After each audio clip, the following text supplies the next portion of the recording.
Il est 13 h à Paris, voici les titres du journal. 2680 emplois supplémentaires et 425 millions d'euros débloqués. Manuel Valls a présenté ce matin à l'Elysée son plan de lutte contre le terrorisme en donnant plus de moyens à la police, la gendarmerie, mais aussi la justice et les prisons.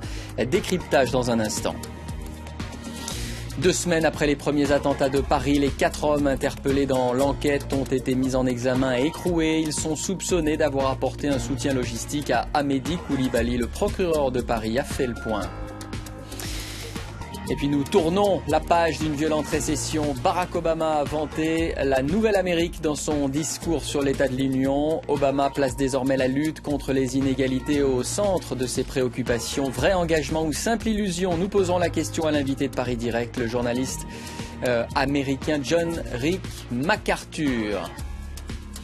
Également au menu de votre première heure d'infos sans interruption, l'ouverture du forum de Davos. La crainte des crises internationales plane au-dessus du grand rendez-vous du monde économique, mais il y a aussi des raisons d'être optimiste. Stéphanie Antoine et son invité nous diront pourquoi à 13h45, heure de Paris. Et puis les sports, le journal à la fin de cette édition avec à la une la Coupe d'Afrique des Nations Unies, des Nations, le Cameroun et la Côte d'Ivoire tenue en échec hier. Les 2 matchs du jour, Guinée équatoriale, Burkina Faso et Gabon, Congo. Bienvenue dans Paris Direct. Tout de suite, le journal.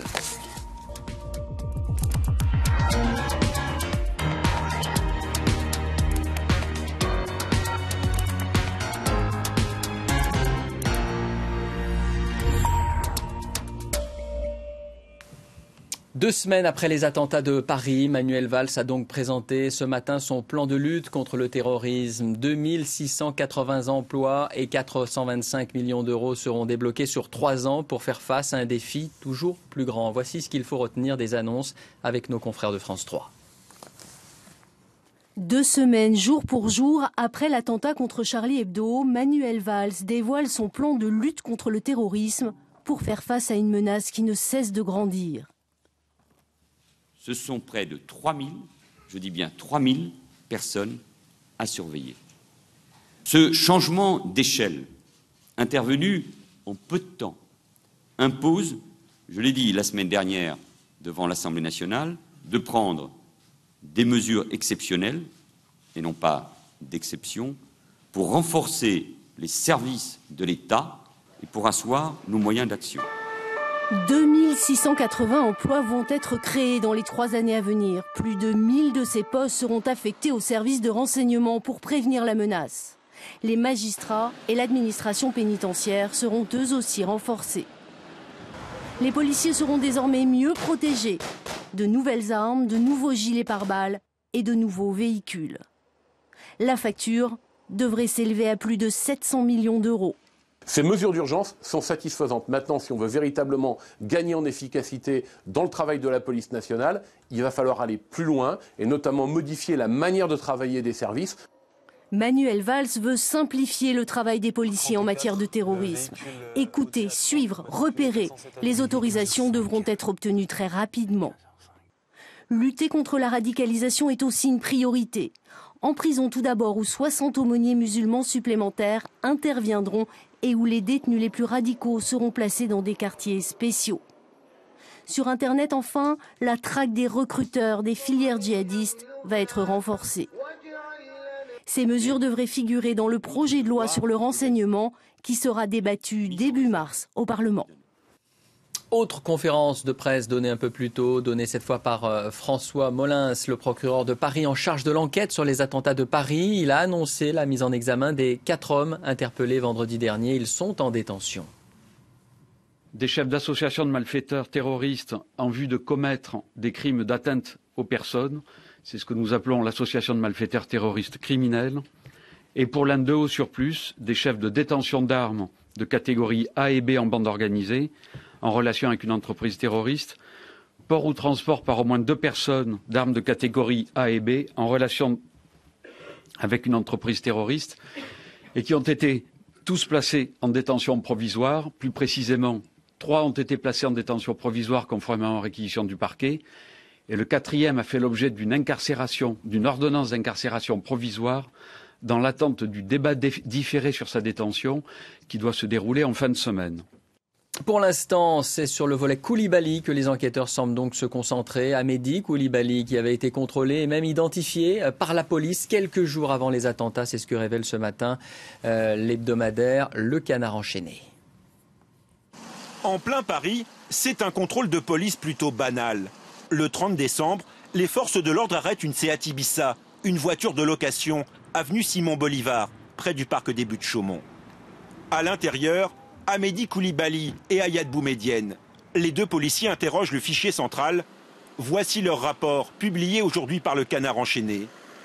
Amédi Koulibaly est inscrit au FPR, le fichier des personnes recherchées pour son appartenance à la mouvance islamiste. Cette fiche mentionne la conduite à tenir, PJ02. Le policier doit obtenir des renseignements sans attirer l'attention du suspect. Comme le prévoit la procédure, ils ont non seulement informé leur hiérarchie, mais également les services de la DGSI. Et comme il n'y avait aucun élément qui pouvait laisser penser que cette personne allait commettre l'infâme tuerie 10 jours après, il a pu repartir tranquillement, comme le prévoit notre état de droit, comme le prévoit la réglementation. Aucune surveillance, pas de filature. Quelques heures après le contrôle de police, Amédi Koulibaly et Ayad Boumedienne partent vers l'Espagne à bord de leur voiture de location. Le 2 janvier, Ayad Boumedienne s'envole de Madrid pour la Turquie, puis la Syrie. Amédi Koulibaly, lui, rentre à Paris pour commettre les attentats. Dans l'actualité également, une attaque ce matin dans un bus à Tel Aviv. Un Palestinien a blessé à l'aide d'un couteau le chauffeur puis une dizaine de passagers. D'après la police, le jeune homme a été blessé par balle alors qu'il tentait de s'échapper. L'assaillant est originaire de Cisjordanie. Leïla Sali. L'attaque a eu lieu dans ce bus, sur cette artère très passante de Tel Aviv. Un homme, armé d'un couteau et voyageant parmi les passagers, a poignardé plusieurs personnes, y compris le chauffeur. Il a ensuite pris la fuite avant d'être rattrapé par des policiers qui lui ont tiré dessus pour le neutraliser. Selon les premières informations, il s'agit d'un Palestinien originaire de Cisjordanie. La zone a immédiatement été quadrillée. Notre priorité, c'est de nous assurer qu'il n'y ait pas d'autres assaillants dans la zone. Nous faisons un effort particulier pour localiser d'éventuels suspects et pour découvrir s'il y avait ou non des complices. Cette enquête est menée avec les services de renseignement et nous allons également essayer de remonter jusqu'au commanditaire de cette attaque. Il n'y a pas eu de revendication pour le moment. Ces derniers mois, une dizaine d'Israéliens ont été tués dans des attaques du même genre. En novembre dernier, 2 Palestiniens ont attaqué une synagogue de Jérusalem. Armés de pistolets et de haches, ils avaient tué 5 personnes. Nous tournons la page d'une violente récession. C'est l'une des phrases lâchées la nuit dernière par Barack Obama dans son discours sur l'état de l'Union. Stanislas de Saint-Hippolyte, vous êtes à Washington. Stanislas, d'abord, que faut-il retenir de ce discours devant un congrès, on le rappelle, à majorité républicain ? Oui, alors tout d'abord, un grand passage d'économie où Barack Obama explique que l'ombre de la crise est passée et c'est la une du Washington Post ce matin. Elle est derrière nous, cette crise. Vous l'avez dit, ce soir, nous tournons une page. C'est une des grandes phrases de Barack Obama qui rappelle les chiffres de l'économie aux États-Unis. Les créations d'emplois sont supérieures à leur niveau de 1999. Le chômage est passé sous le niveau qu'il avait avant la crise financière.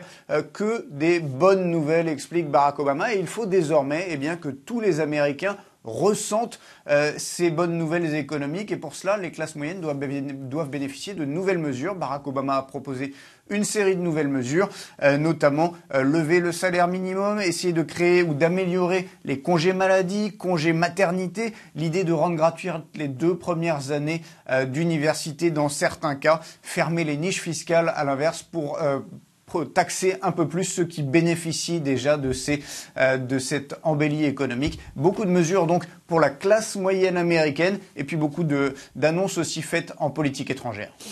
Quelles sont les réactions, Stan, justement, à ce discours ? Obama a-t-il convaincu ? Obama a convaincu dans son camp parce qu'effectivement ce discours sur les bonnes nouvelles économiques passe toujours. En revanche, vous vous en doutez, les républicains ont été très critiques dès le départ. C'est Joni Ernst, une nouvelle élue au Sénat, qui vient de l'Iowa, qui a donné la réponse républicaine, expliquant qu'il fallait travailler dur et que les mesures de Barack Obama n'étaient pas nécessairement les bonnes, qu'elle ferait tout en son pouvoir et avec les républicains pour défaire notamment les mesures sur la réforme de la sécurité sociale, le fameux Obamacare. Rand Paul aussi, un autre ténor républicain, a été très critique dans sa réponse. Et puis il y a des réponses qui viennent de l'étranger, notamment Sergueï Lavrov, le ministre des Affaires étrangères de la Russie, qui a répondu à tout un passage fait par Barack Obama sur l'Ukraine, sur le fait que la Russie soit isolée. Cela montre, dit Sergueï Lavrov, que les États-Unis veulent dominer le monde. Beaucoup de réactions donc à travers la planète et bien sûr aux États-Unis. Critiques chez les républicains et des soutiens chez les démocrates comme il se doit. Stanislas de Saint-Hippolyte en direct de Washington. Merci Stan. Et puis n'oubliez pas que dans 5 minutes, je recevrai l'invité de Paris Direct, le journaliste américain John Rick MacArthur, qui n'a pas l'habitude de mâcher ses mots. Au Yémen, la puissante milice chiite des Houthis a fini par s'emparer du palais présidentiel à Sanaa. Leur pression s'était accentuée, vous le savez, ces dernières heures. Les rebelles encerclent désormais la résidence du chef de l'État, Antoine Mariotti. Ces images ont été tournées quelques heures avant l'assaut. Les membres de la garde présidentielle sont postés comme à l'accoutumée. Mais selon un journaliste présent sur place, ils n'opposeront aucune résistance lorsque des miliciens Houthis pénétreront dans l'enceinte du palais en milieu d'après-midi. Ces Houthis auraient, selon plusieurs sources, reçu l'aide de militaires fidèles à l'ancien régime. Quelques heures plus tard, c'est la résidence privée du président Hadi qui est visée. Plusieurs personnes seraient mortes car cette fois, les Houthis ne parviennent pas à forcer le passage. L'un des observateurs de France 24 dans le pays se trouvait à proximité. J'ai entendu le bruit des affrontements qui venaient de la résidence présidentielle. C'était évident que les coups de feu venaient des bâtiments situés en face de la résidence du président Hadi. Les miliciens auraient donc pris le contrôle de ces bâtiments et les auraient utilisés pour tirer sur les gardes présidentielles. Le président Abdrabou Mansour Hadi a reçu dans la soirée des intermédiaires politiques dans sa résidence privée, alors que la pression sur son pouvoir s'accentue depuis lundi. Dans une longue intervention télévisée, le chef des milices Houthis dénonce la corruption du régime, mais affirme que toutes les options sont ouvertes. Le partenariat national est une nécessité. Le président et plusieurs forces yéménites protègent la corruption dans le pays au lieu de la combattre.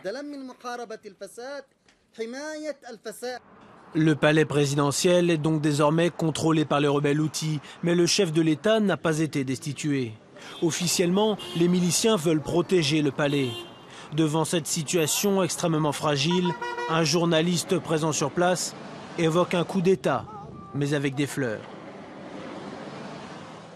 L'actualité en Afrique, 2 réactions à retenir de l'archevêque de Kinshasa qui s'adresse d'abord aux autorités. Arrêtez de tuer votre peuple. L'archevêque qui enfonce le clou en disant qu'il condamne le projet de révision de la loi électorale dans un communiqué. Il y a plusieurs heures de manifestations, de troubles en RDC, des manifestants qui n'acceptent pas un projet constitutionnel qui vise à repousser les prochaines élections au profit de Joseph Kabila, donc contesté par une partie de la population accusée de vouloir se maintenir au pouvoir.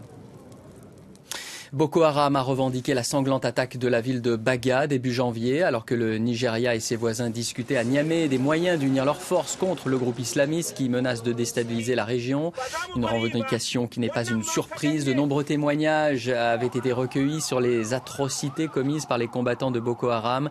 Le président tchadien Idriss Déby, dont l'armée se déploie dans la zone, a affiché sa volonté de reprendre Baga. L'insurrection de Boko Haram a fait plus de 13 000 morts au Nigeria et 1,5 million de déplacés depuis 2009.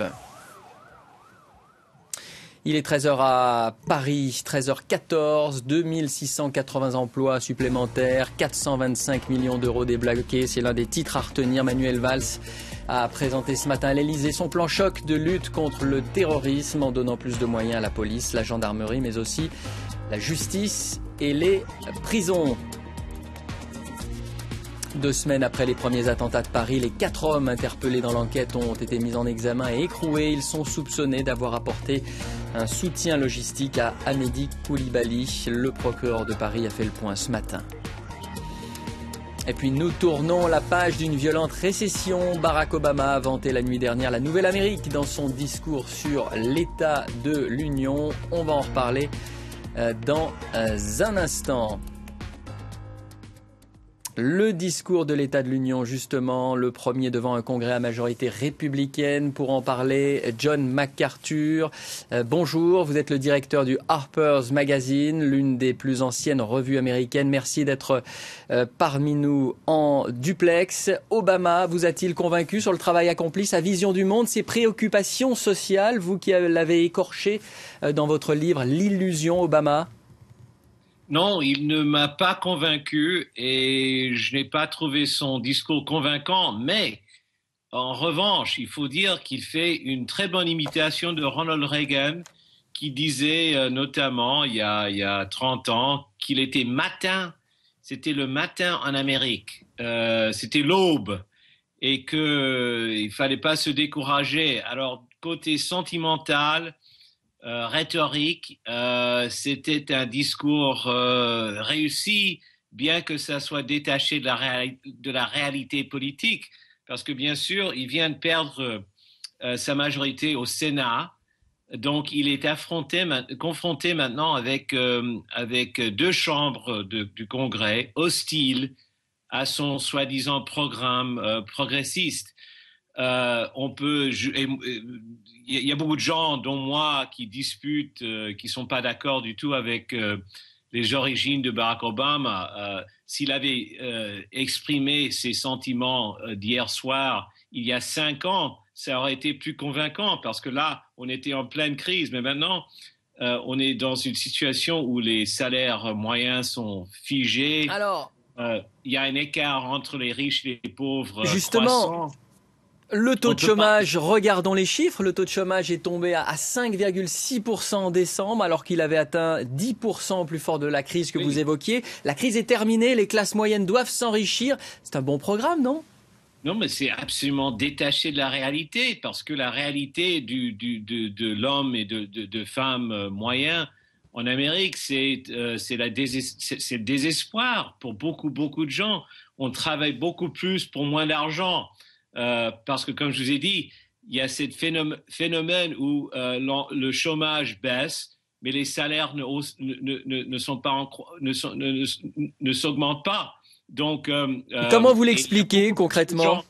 Il y a beaucoup plus de gens. Aujourd'hui, on est à $6,000 par mois ou par domicile moyen en bas d'où on était avant la récession. Ça, c'est selon la Réserve fédérale. Donc, la famille moyenne gagne $6,000 de moins qu'on gagnait il y a 6 ou 7 ans. Donc, on ne peut pas dire qu'on est remis en tant que pays. Il y a un record, un nombre de personnes record qui travaillent à mi-temps, plus qu'avant le début de la récession. La délocalisation s'accroît. Il y a beaucoup plus d'emplois qui s'envolent vers des pays de main-d'œuvre bas gamme qu'on crée des emplois industriels chez nous. Ça a été très bien expliqué dans le Wall Street Journal il y a 3 semaines. Alors, ce n'est pas une critique de gauche, radicale, mais on peut bien voir que c'est détaché. Son optimisme est détaché de la réalité. D'autre part, on peut espérer que Barack Obama est sincère finalement pour promulguer une hausse des salaires minimums et qu'il va poursuivre le dossier iranien. Parce que ça, côté politique étrangère, c'est absolument clé qu'il ne relâche pas le dossier iranien. Parce qu'il y a l'aile faucon du Parti démocrate qui très pro-Israël, et l'aile faucon républicain très pro-saoudien, qui n'ont aucun intérêt de voir un accord promulgué avec l'Iran sur le dossier nucléaire. Vous avez parlé de l'optimisme affiché par Barack Obama. C'est le retour de l'Amérique triomphante, arrogante. Les États-Unis veulent dominer le monde, a commenté ce matin, on l'évoquait tout à l'heure, Sergueï Lavrov, le ministre russe des Affaires étrangères. Je suis pas un ami des Russes, mais on peut dire que il s'est conforté, ou il a conforté les Américains avec une rhétorique absolument conventionnelle. L'Amérique, c'est en chef de file, c'est assumer qu'on va mener le monde vers une démocratie mondiale, internationale, vers les droits de l'homme, etc. Et c'est pas un homme humble, ce n'est pas un homme qui se sent, qui a vraiment appris les leçons de George Bush. Si on regarde ce qui s'est passé il y a 6, 7, 8 ans, et on surveille un peu la catastrophe en Irak, la catastrophe qu'on a créée au Proche-Orient, on peut dire que Obama a mal appris les leçons de George Bush. Dernière question, il est quand même actif, Obama, la réforme fiscale, le dossier de l'immigration, le gaz à effet de serre. Est-ce que l'approche de la présidentielle, ça donne des ailes au président américain? Au moins, il parle de façon logique côté effet de serre, côté Cuba, côté déséquilibre dans le code, côté fiscal, parce que tout le monde sait que les riches s'enrichissent de plus en plus et que les pauvres et les moyens sont perdants. Donc, de nier ce fait, ça serait absolument bizarre.